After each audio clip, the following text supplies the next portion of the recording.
दामोदर दास मोदी। जैसे भारत मेरी माँ, भाजपा भी मेरी माँ।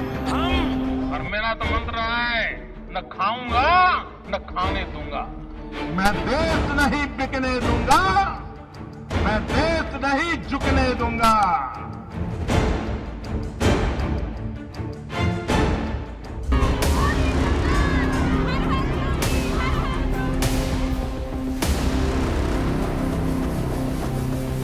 वंदे मातरम। आप सभी का नेटवर्क 10 में स्वागत है। मैं हूं संजय गिरी गोस्वामी और आज हम बात करेंगे बड़े ही खास दिन की। जी हां, आज बड़ा खास दिन है। पूरा देश उत्सव मना रहा है और मनाए भी क्यों ना, दिन ही ऐसा है। आज हमारी इस खास पेशकश में हम बात करेंगे लाल किले से प्रधानमंत्री जी का 9वां संबोधन। मैं नरेंद्र दामोदर दास मोदी। जैसे भारत मेरी माँ, भाजपा भी मेरी माँ। और मेरा तो मंत्र है, न खाऊंगा न खाने दूंगा। मैं देश नहीं बिकने दूंगा, मैं देश नहीं झुकने दूंगा।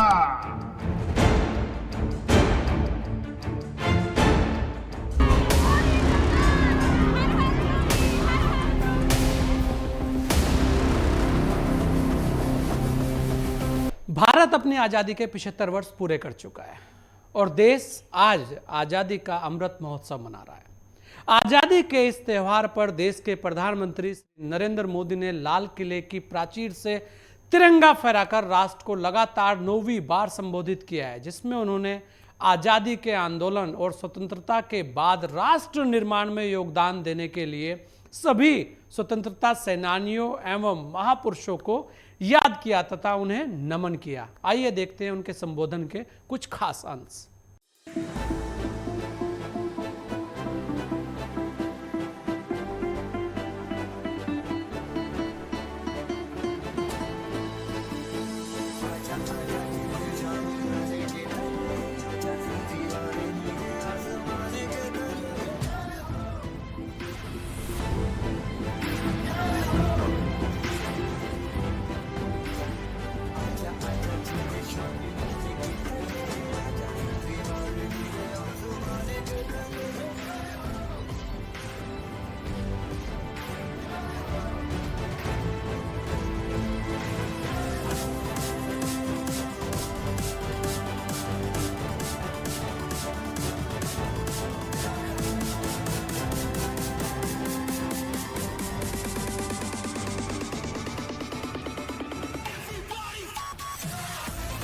आजादी के 75 वर्ष पूर्ण होने पर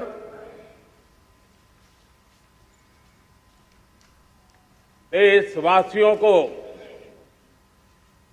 अनेक अनेक शुभकामनाएं, बहुत बहुत बधाई। न सिर्फ हिंदुस्तान का हर कोना, लेकिन दुनिया के हर कोने में आज किसी न किसी रूप में भारतीयों के द्वारा या भारत के प्रति अपार प्रेम रखने वालों के द्वारा विश्व के हर कोने में यह हमारा तिरंगा आन बान शान के साथ लहरा रहा है। मैं विश्व भर में फैले हुए भारत प्रेमियों को, भारतीयों को आजादी के इस अमृत महोत्सव की बहुत बहुत बधाई देता हूं। आजादी के जंग में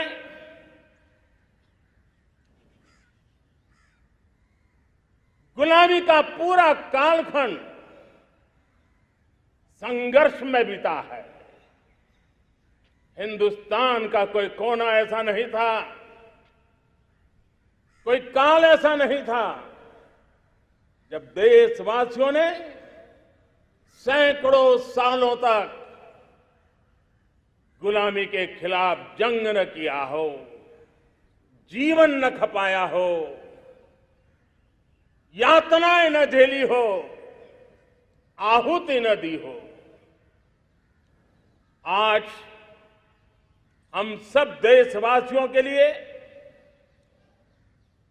ऐसे हर महापुरुष को, हर त्यागी को, हर बलिदानी को नमन करने का अवसर है, उनका ऋण स्वीकार करने का अवसर है और उनका स्मरण करते हुए उनके सपनों को जल्द से जल्द पूरा करने का संकल्प लेने का भी अवसर है। पूरे एक साल से हम देख रहे हैं, 2021 में दांडी यात्रा से प्रारंभ हुआ, स्मृति दिवस को संवरते हुए हिंदुस्तान के हर जिले में, हर कोने में देशवासियों ने आजादी के अमृत महोत्सव के लक्षावधि कार्यक्रम किए हैं। शायद इतिहास में इतना विशाल, व्यापक, लंबा एक ही मकसद का उत्सव मनाया गया हो, वो शायद ये पहली घटना हुई होगी। और हिंदुस्तान के हर कोने में उन सभी महापुरुषों को याद करने का प्रयास किया गया जिनको किसी न किसी कारणवश इतिहास में जगह न मिली या उनको भुला दिया गया था। आज देश ने खोज खोज करके हर कोने में ऐसे वीरों को, महापुरुषों को, त्यागियों को, बलिदानियों को, सत्याग्रहियों को याद किया, नमन किया। कल 14 अगस्त को भारत ने विभाजन विभीषिका स्मृति दिवस भी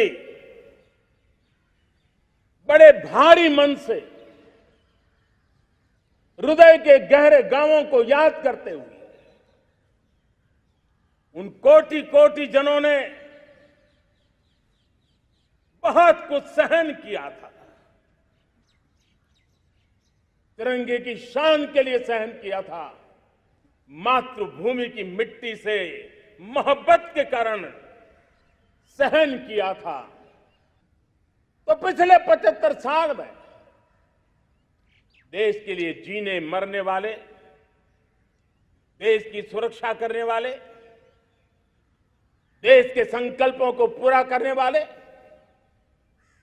चाहे सेना के जवान हो, पुलिस के कर्मी हो,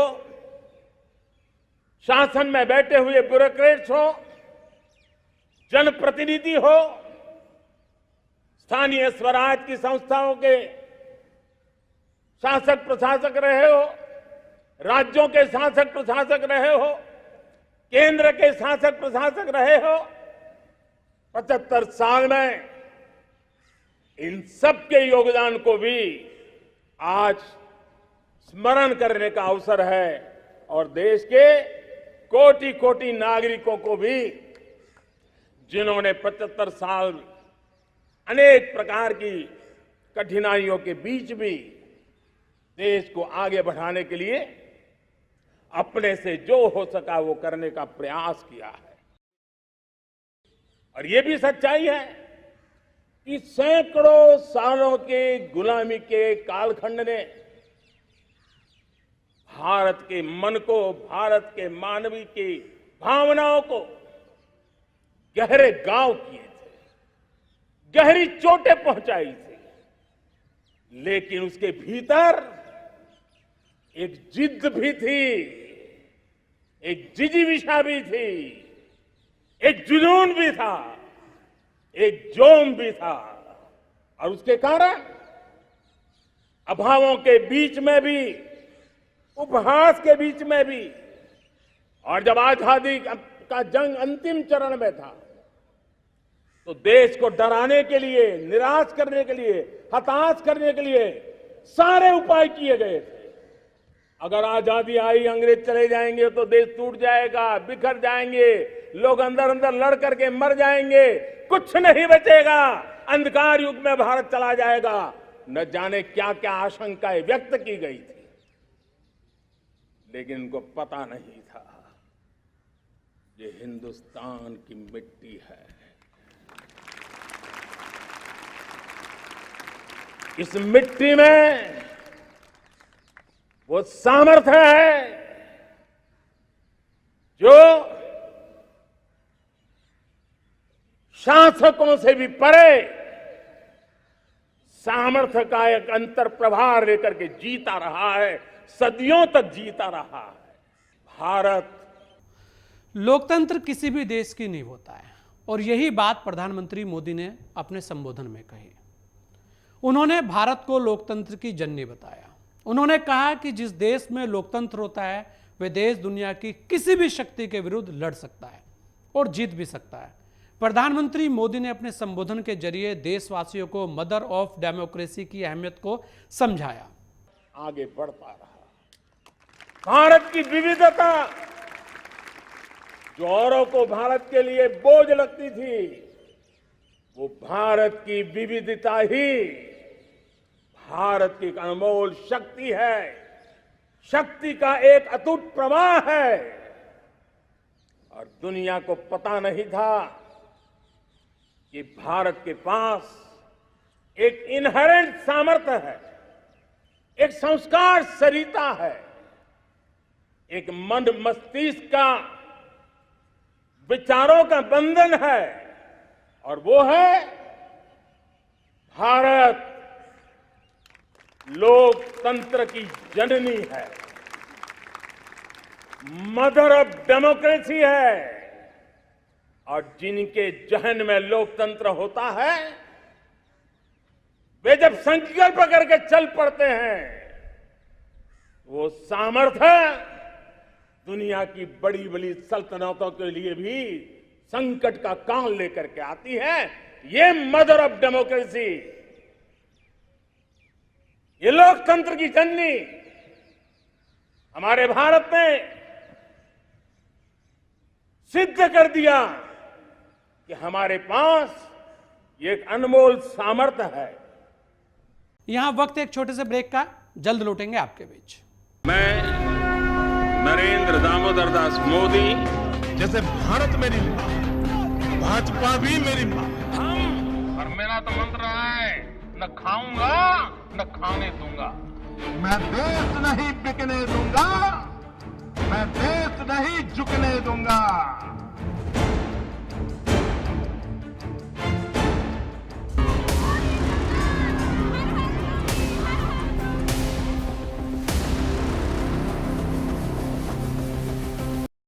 मैं नरेंद्र दामोदर दास मोदी, जैसे भारत मेरी मां, भाजपा भी मेरी मां। और मेरा तो मंत्र है, न खाऊंगा न खाने दूंगा। मैं देश नहीं बिकने दूंगा, मैं देश नहीं झुकने दूंगा।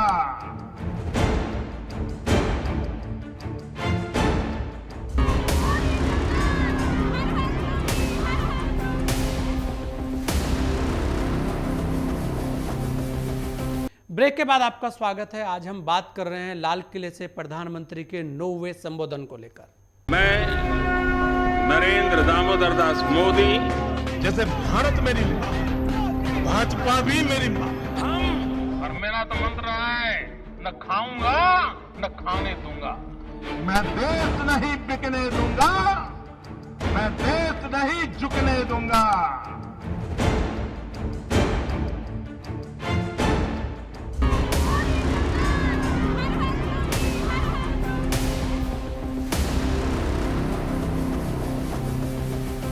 लाल किले की प्राचीर से अपने संबोधन में प्रधानमंत्री मोदी ने परिवारवाद को लेकर भी अपने विचार रखे।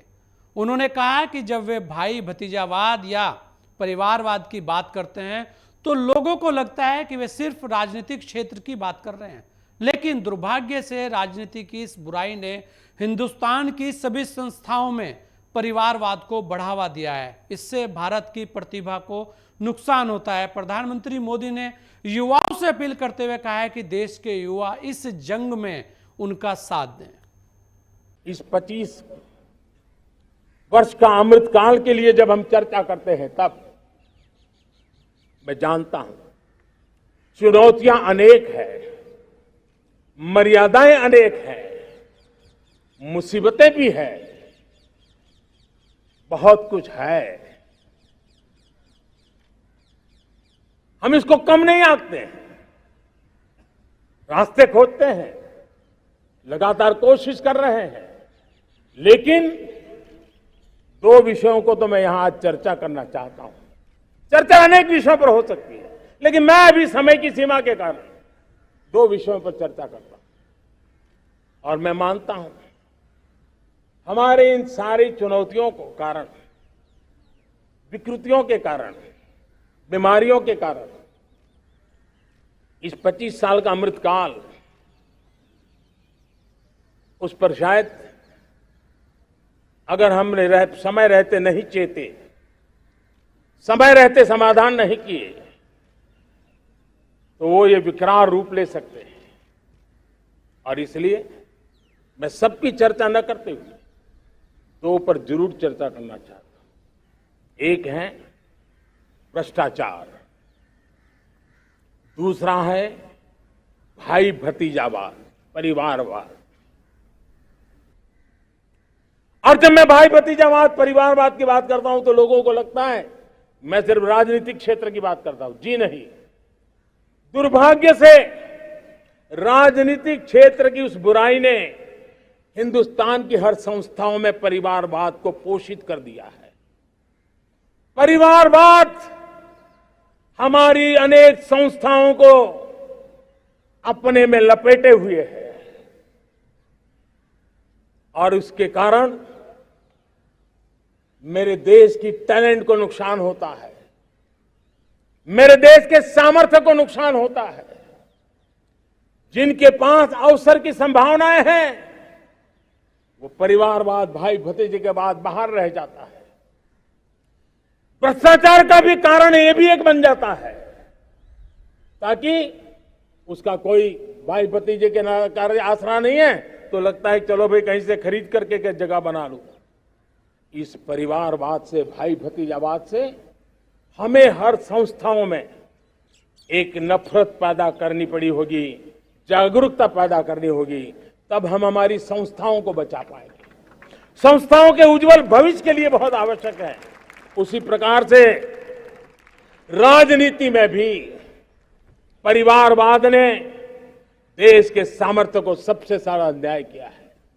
परिवारवादी राजनीति परिवार की भलाई के लिए होती है, उसको देश की भलाई से कोई लेना देना नहीं होता है। और इसलिए लाल किले की प्राचीर से तिरंगे झंडे के आन बान शान के नीचे भारत के संविधान का स्मरण करते हुए मैं देशवासियों को खुले मन से कहना चाहता हूं, आइए हिंदुस्तान के राजनीति के शुद्धिकरण के लिए भी, हिंदुस्तान की सभी संस्थाओं के शुद्धिकरण के लिए भी हमें देश को इस परिवारवादी मानसिकता से मुक्ति दिला करके योग्यता के आधार पर देश को आगे ले जाने की ओर बढ़ना होगा।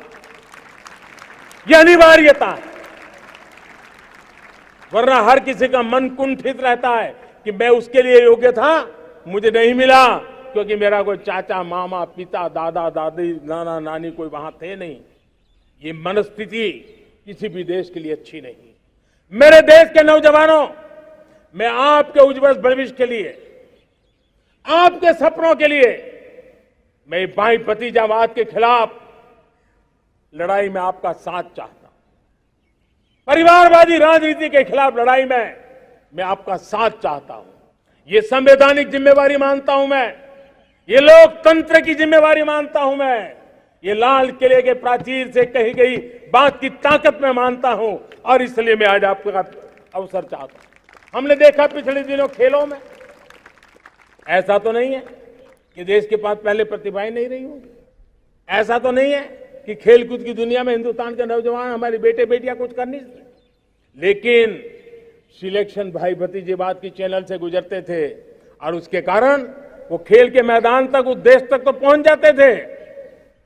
जीत हार से उन्हें लेना देना नहीं था, लेकिन जब ट्रांसपेरेंसी आई, योग्यता के आधार पर खिलाड़ियों का चयन होने लगा, पूर्ण पारदर्शिता से खेल के मैदान में सामर्थ्य का सम्मान होने लगा, आज देखिए दुनिया में खेल के मैदान में भारत का तिरंगा फहरता है, भारत का राष्ट्रगान गाया जाता है, गर्व होता है और परिवारवाद से मुक्ति होती है, भाई भतीजावाद से मुक्ति होती है।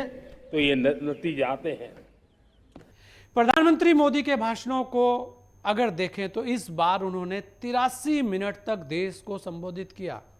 यह उनका लाल किले से 5वां सबसे बड़ा भाषण था।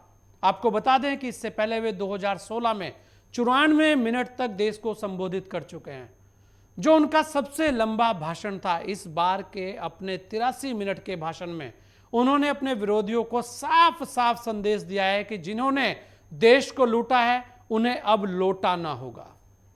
भारत जैसे लोकतंत्र में जहां लोग गरीबी से जूझ रहे हैं,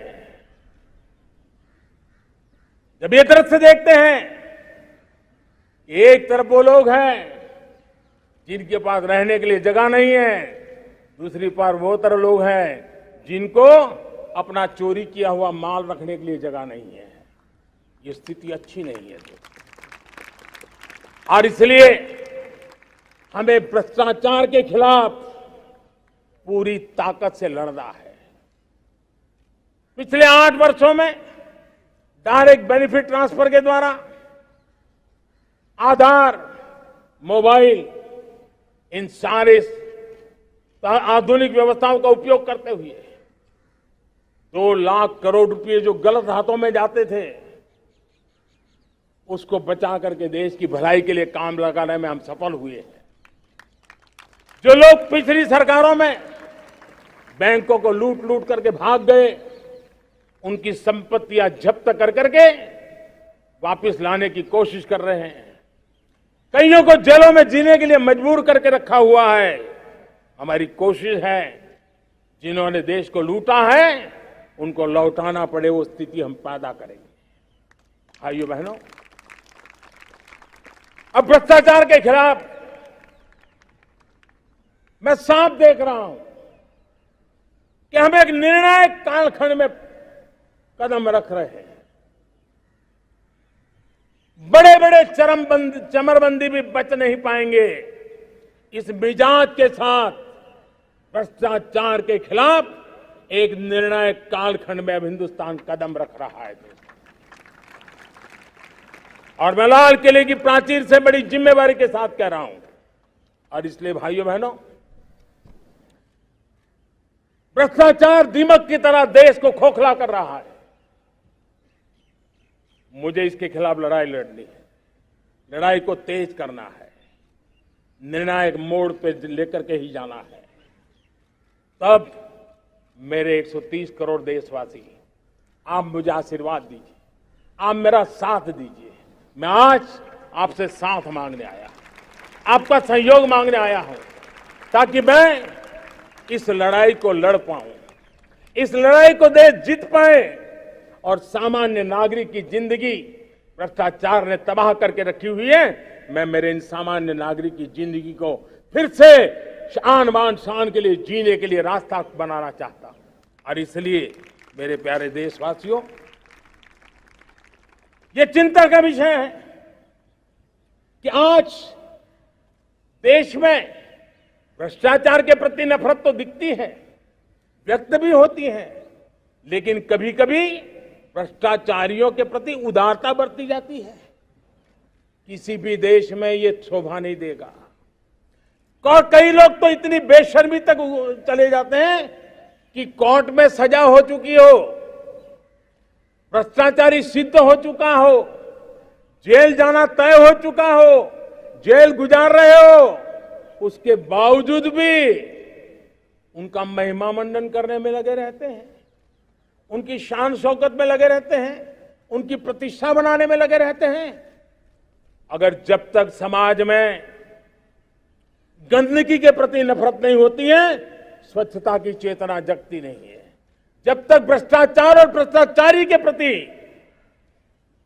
नफरत का भाव पैदा नहीं होता है, सामाजिक रूप से उसको नीचा देखने के लिए मजबूर नहीं करते, तब तक एक मानसिकता खत्म होने वाली नहीं है। और इसलिए भ्रष्टाचार के प्रति भी और भ्रष्टाचारियों के प्रति भी हमें बहुत जागरूक होने की जरूरत है। फिलहाल हमारी इस खास पेशकश में इतना ही। देखते रहिए नेटवर्क 10। जय हिंद।